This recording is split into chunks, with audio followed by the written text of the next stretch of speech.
Uma grande tensão se espalhou pelo mundo e ela vem lá do outro lado do oceano. As notícias se tornaram populares por causa de duas regiões na Ucrânia, Donetsk e Lugansk. Desde 2014, a Ucrânia luta com rebeldes nessa região que são suportados pelo regime russo. E isso foi a partir do momento que eles invadiram a Crimeia. Mais de metade das pessoas residentes em Donetsk e Lugansk têm o russo como seu idioma nativo e isso tem causado uma tremenda confusão no que diz respeito a essas localidades. É que existe uma divisão entre a própria população, pois a Ucrânia quer cada vez mais afastar-se desse regime ditatorial russo e inclusive baniu o idioma russo do sistema de ensino escolar na Ucrânia. Existe muito da cultura russa dentro da Ucrânia, pois historicamente os países eram muito próximos anteriormente. E um dos interesses do Putin é reconquistar a Ucrânia, trazer a Ucrânia de volta para as origens das quais ele acredita que nunca devia ter saído. E por causa disso, nunca reconheceu, entre aspas, a Ucrânia como um povo de bem.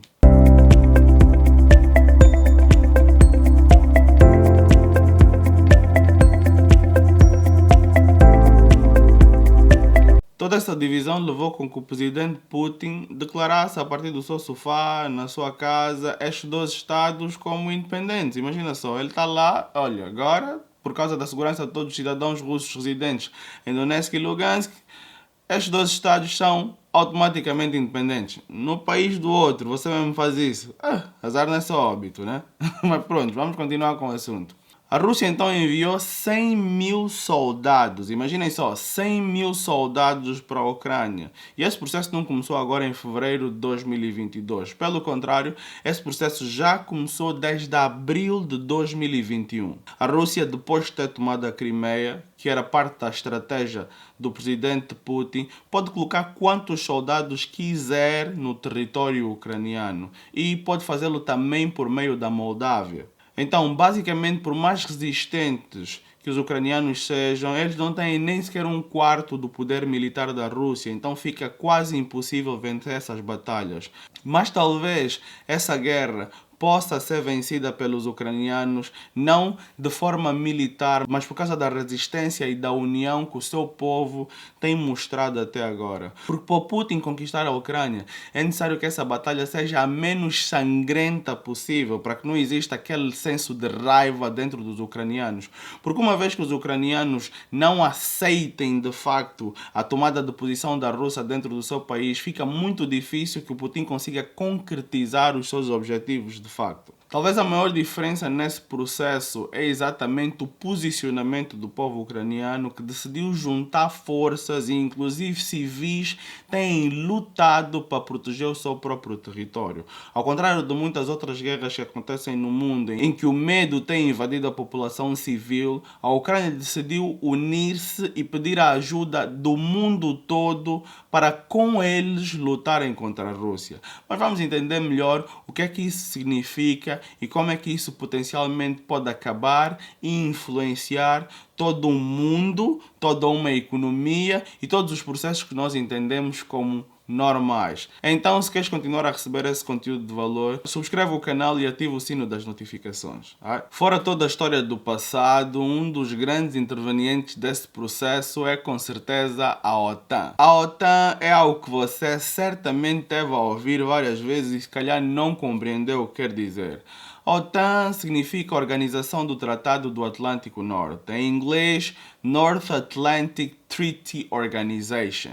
É uma aliança político-militar criada em 1949 durante a Guerra Fria que reúne países ocidentais liderados pelos Estados Unidos. Só até aí você já começa a perceber onde entra os Estados Unidos nesse processo. Mas a Ucrânia então não faz parte da OTAN. Qual é o problema? Entenda que existem 30 países na OTAN conforme a lista abaixo e vários desses países que estão hoje na OTAN já fizeram parte da antiga União Soviética. E aí é que mora o próprio problema. Putin não quer, sob hipótese alguma, que a Ucrânia se junte também à OTAN. E por isso ele faz questão de tomar a Ucrânia para si e ir conquistando mais território afora junto do continente europeu. Muitos destes países pertencentes à OTAN não têm sequer um exército de guerrilha. Por exemplo, a toda poderosa Alemanha não tem um exército de guerrilha. Então a OTAN tem responsabilidade de prestar suporte e mobilizar militares entre os seus integrantes. E isso torna esse grupo bastante poderoso. É claro que a Rússia nunca quis que isso acontecesse, principalmente pensando na Ucrânia, que é basicamente a saída da Rússia para o Ocidente e uma porta que eles têm para o Mar Quente, visto que quase todo o mar da Rússia é congelado. Então a Ucrânia é basicamente a saída da Rússia para o mar e eles jamais podem permitir que a OTAN se instale também na Ucrânia, pois estaria demasiado próximo da Rússia e não daria tempo para uma reação devido à forma como o próprio território russo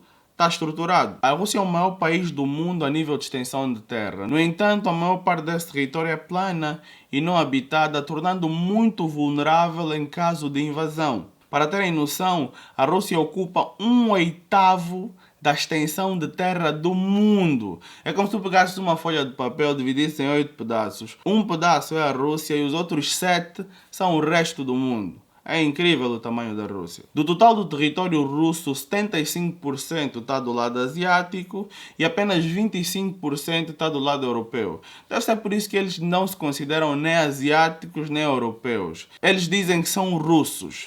Mi ruske. Em russo. Então, já estamos aqui a começar a falar russo, então não esqueça de deixar o like e spasiba. Vamos então ter um pouquinho mais história antes de entrarmos para as questões econômicas. Você provavelmente já ouviu falar do Pacto de Varsóvia. Em algum momento isso passou por você. Mas o que é que isso representa? O Pacto de Varsóvia é a oposição, ou pelo menos era a oposição à OTAN.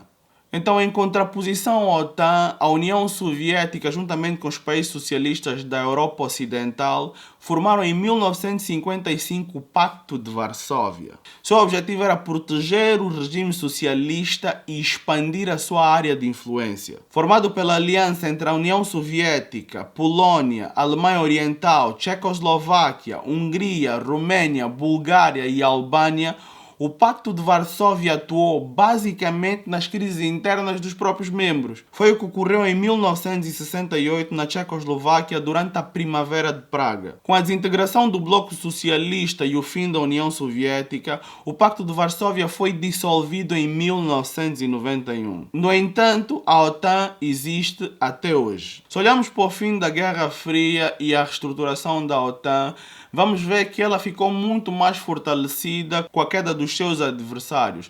Em 1999, a OTAN atraiu outros países do leste europeu, como a República Tcheca, a Hungria, a Albânia e a Croácia. Alguns desses países faziam então parte do antigo Pacto de Varsóvia. E com essa nova ordem mundial surgiu a necessidade de se redefinir o papel da OTAN. E assim o seu objetivo hoje é garantir a base da política de segurança dos países integrantes da organização. Putin quer a todo custo impedir que a Ucrânia faça parte dessa lista, pois caso contrário estaria completamente em xeque por causa da sua fronteira direta com a Ucrânia. Putin é um indivíduo bastante estratega e com cabeça de espião. Trabalhou por 5 anos como KGB e em 1997, numa escalada, chegou a assessor do antigo presidente Yeltsin. E aí se tornou uma das pessoas mais influentes do Kremlin. Em 1998 assumiu a direção do Serviço Federal de Segurança, FSB, que foi a instituição que substituiu a antiga KGB. Ficou no cargo por 1 ano até virar primeiro-ministro,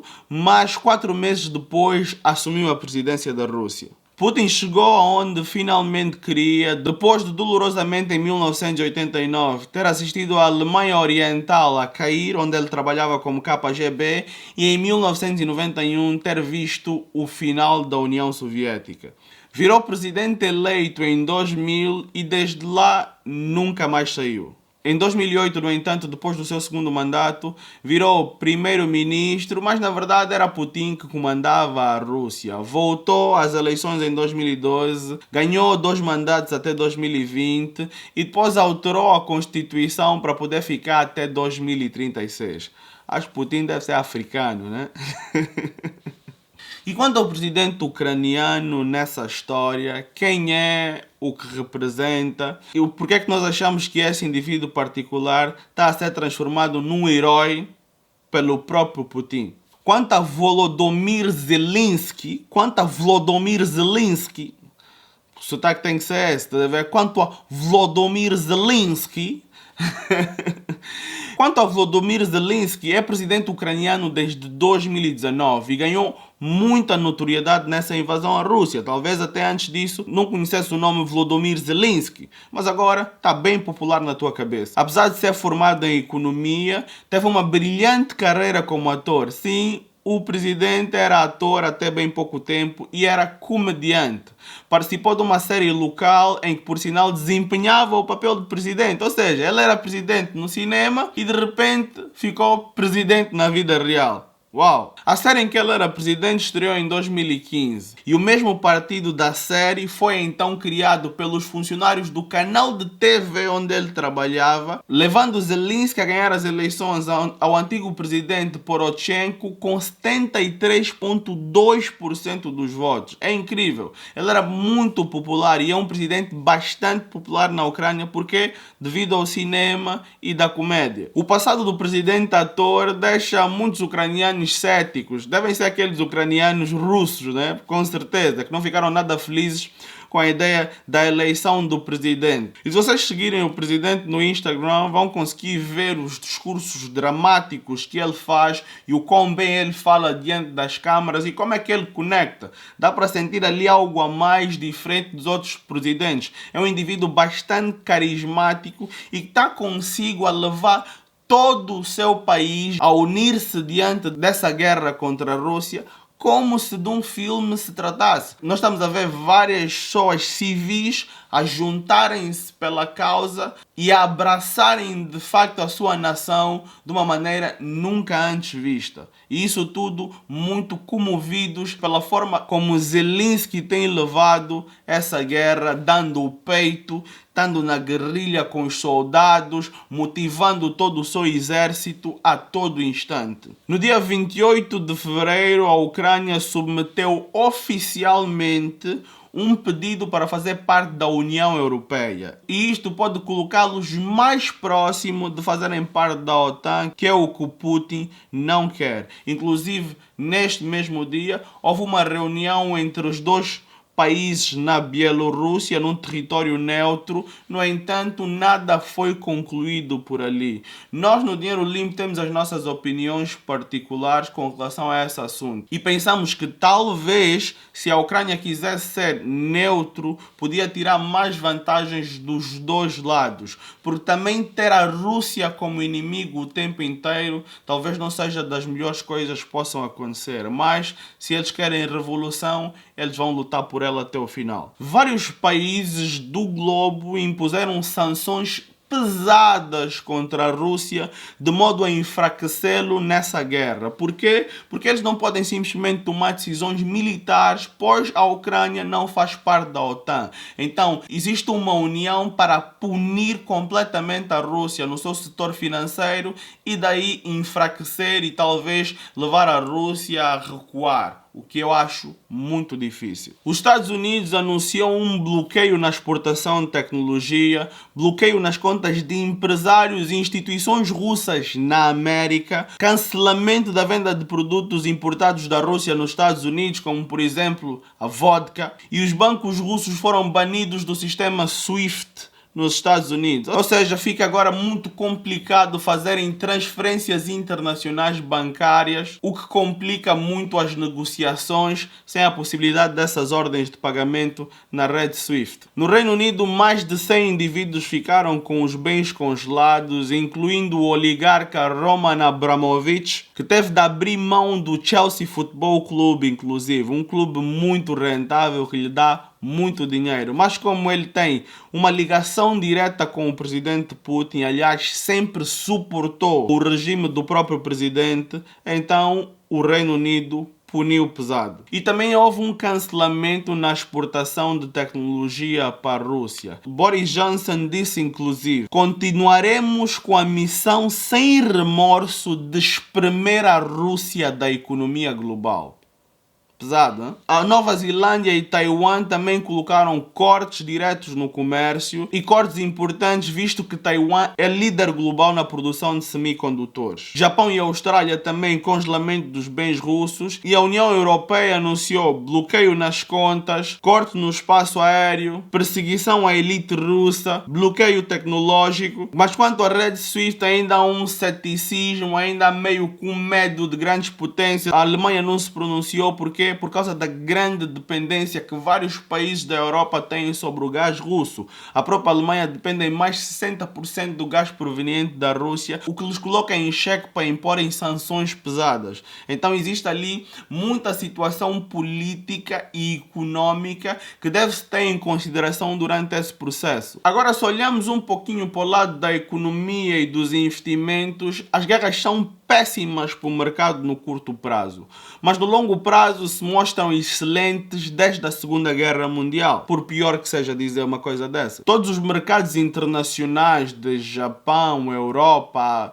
o resto da Ásia estão em queda, e nos Estados Unidos não é de certa forma exceção, apesar de termos visto uma grande recuperação nos últimos 4 dias do mês de fevereiro. Os principais índices dos Estados Unidos caíram mais de 10% desde o início de 2022, mas isso não foi necessariamente gerado pela guerra entre a Rússia e a Ucrânia, mas por causa do alto nível de inflação nos Estados Unidos. Diga-se, o maior nos últimos 40 anos, até agora 7,5%, podendo então chegar até 10% no próximo mês. No entanto, não podemos assumir que essa situação de guerra não vai influenciar o mundo todo. Pois apesar da Rússia não ser o principal consumidor de petróleo vindo dos Estados Unidos, eles são maiores produtores de outras coisas, outros recursos naturais, como por exemplo o próprio gás, e se a logística entre o mundo estiver cada vez mais fechado,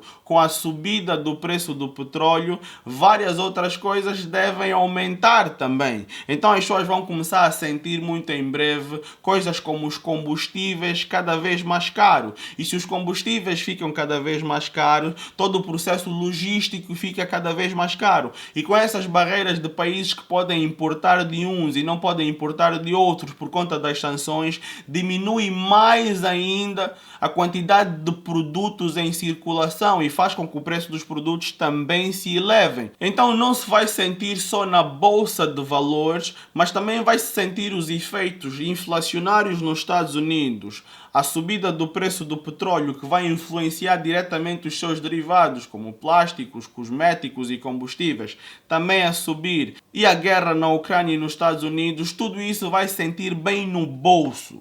Vai sentir no bolso do cidadão europeu, no bolso do cidadão americano e no bolso do cidadão de todo o mundo, certamente. Quanto à inflação nos Estados Unidos, nós iremos fazer um vídeo isolado a explicar que influência que isso tem nos mercados, mas por enquanto saiba que o Fed vai aumentar 3 vezes nesse ano de 2022 as taxas de juros nos Estados Unidos. E o que é que isso representa? Representa que numa altura em que as taxas de juros sobem, o capital tende a migrar da renda variável, que é o mercado de ações, para a renda fixa, que são os títulos. Pois as pessoas olham que com tanta volatilidade e indefinição no mundo atual, o melhor seja eu tirar o meu capital daqui da renda variável, onde eu posso ter uma rentabilidade na ordem de 6 a 10% ao ano, para colocar em algo fixo em que eu posso ganhar menos, mas eu sei que eu devo ganhar.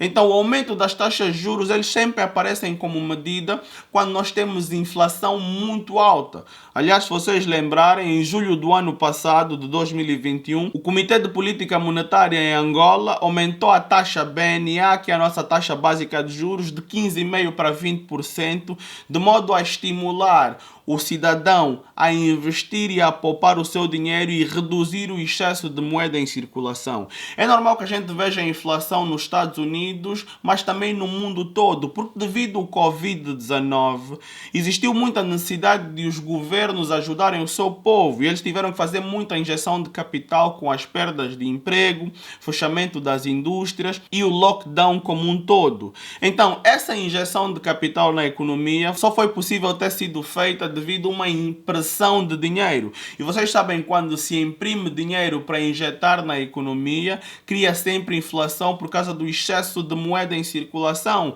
baixo consumo. Isso tudo a colaborar fez que, quando se abrisse os mercados, os preços disparassem e tivéssemos a lidar com a maior inflação nos últimos 40 anos nos Estados Unidos. Diz que estatisticamente mais de 25% dos dólares que circulam atualmente no mercado foram impressos nos últimos 2 anos e não tem como isso não influenciar diretamente o mundo inteiro. Então, com tantos bloqueios a acontecerem atualmente à Rússia e a Ucrânia também a fechar por um tempo as trocas financeiras dentro do próprio país, as criptomoedas tornaram-se a melhor forma e se calhar agora a única forma de nós fazermos doações, tanto para a Rússia como para a Ucrânia. A Ucrânia já arrecadou mais de 4 milhões e 200 mil dólares em Bitcoin. É bastante, de acordo com aquilo que eles haviam transacionado anteriormente.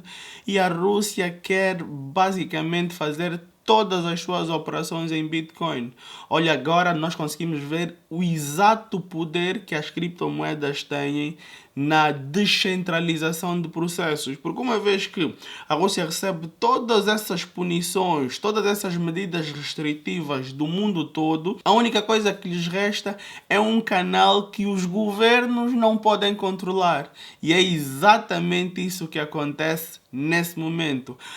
Por exemplo, a Ucrânia e várias outras instituições e personalidades americanas pediram que as corretoras centralizadas de criptomoedas, as corretoras, bloqueassem as contas de cidadãos russos. E todas elas disseram que não iriam fazer isso. Por quê? Porque iriam afetar a vida de cidadãos comuns russos que nada têm a ver com as decisões estatais, com as decisões do Putin. Então, criptomoedas coloca o poder às próprias pessoas e ninguém pode controlar o teu dinheiro. Ainda que você tenha tomado uma posição nessa guerra e dizer eu estou do lado da Ucrânia e estou contra a Rússia, você não pode impedir que a Rússia use deste meio para poder transacionar, para poder pagar e receber pagamentos à volta do mundo todo. É excelente pensarmos que o que uma hora foi péssimo para os governos, hoje vai ser solução para um daqueles que é uma das principais potências a nível do mundo todo. E com a Rússia a validar as criptomoedas, basicamente vai ser a explosão de todo o universo cripto. E no dia 28 de fevereiro de 2022, nós vimos o Bitcoin, depois de estar em constante queda, a subir 16% por causa da adoção total da Rússia a dizer que este é o método que eles pretendem usar para fazer as suas transações se continuarem a receber estes bloqueios.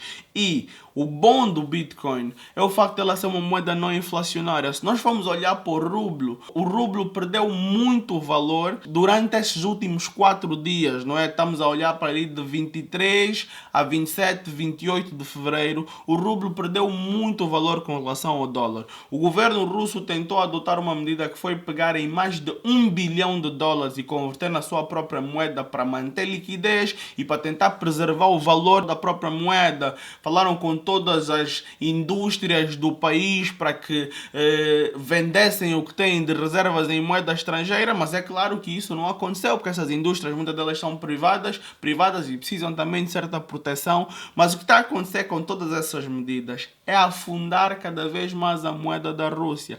Algo como isso não pode acontecer com o Bitcoin, é impossível de acontecer. E por isso que todo mundo deve ter uma certa exposição a cripto. Um momento para comprar, talvez esse seja um excelente momento para comprar, porque nós vamos entrar agora num hype porque como nunca nós vamos ter essa informação divulgada, o Bitcoin vai ser mais mainstream e várias pessoas vão aderir ao universo cripto. E quando muita gente está a comprar, a tendência do mercado é continuar a subir. A Rússia, inclusive, aumentou a taxa básica de juros, acredito que de 9,5% para 20%, para tentar estimular e garantir que as poupanças dos cidadãos estejam preservadas. Só que é muito difícil que o rublo não vá continuar a cair. A Rússia, há algum tempinho atrás, já assumiu o Bitcoin como moeda. E numa altura como essa, em que a sua economia está basicamente a ser completamente despida, né? Partida aos pedaços, existe uma intenção global em prejudicar a economia russa. Se a Rússia disser que vai assumir o Bitcoin como moeda oficial por um tempo, eles ficam completamente protegidos. Ou seja, isto é o poder da descentralização, isto é o poder de tirar o dinheiro da mão do Estado e devolver o poder às próprias pessoas. E isto também tem ajudado bastante a Ucrânia, porque as doações têm chegado de forma fácil, sem contar que as transações de criptomoedas são instantâneas, enquanto uma transação na rede Swift podia demorar 24 a 48 horas, dependendo do país para onde vai. Uma transação na rede de Bitcoin é instantânea, em poucos minutos tu tens o dinheiro na conta, as pessoas podem então transacionar, podem comprar bens e tudo mais. Então, se você não está exposto a Bitcoin, que esteja. Porque isso é uma alternativa não só de investimentos para teres na tua carteira, mas também para ficares protegido caso isso venha a acontecer com o país em que você reside atualmente. Nenhuma moeda está isenta de desvalorização. Aliás, nós estamos a olhar o que está a acontecer com o próprio dólar. Uma inflação de 10% vai diminuir o poder de compra do dólar em 10%. Então isso pode acontecer com qualquer moeda. Proteger-se é essencial. No momento como este, que o Bitcoin vai disparar, as altcoins vão consigo também disparar. Então talvez seria uma boa oportunidade para você, se tem pouco dinheiro, investir um pouquinho em altcoins, principalmente aquelas que têm baixo market cap, com grande potencial de disparar. Ali você ganha muito mais dinheiro, porque o Bitcoin no máximo, se calhar, chega a 80 mil dólares e vai poder dobrar, vais poder ganhar 100%. Mas em altcoins tu podes ganhar muito mais se souberes de facto a estratégia a usar e poder ser constante e não ser ganancioso também no processo, tá? Então, isto é o nosso primeiro vídeo sobre o que está aqui a acontecer entre a Ucrânia e a Rússia e um pouquinho da influência que isso tem dentro do sistema financeiro. Se você quiser um segundo vídeo, deixa aqui nos comentários uma mensagem para o Dinheiro Limpo, a dizer o que é que você deseja ou a dar um feedback qualquer a nós e nós, a seu pedido, vamos gravar um segundo vídeo. Se este vídeo chegar a 150 comentários e chegar a 500 likes, a gente lança um segundo vídeo com certeza.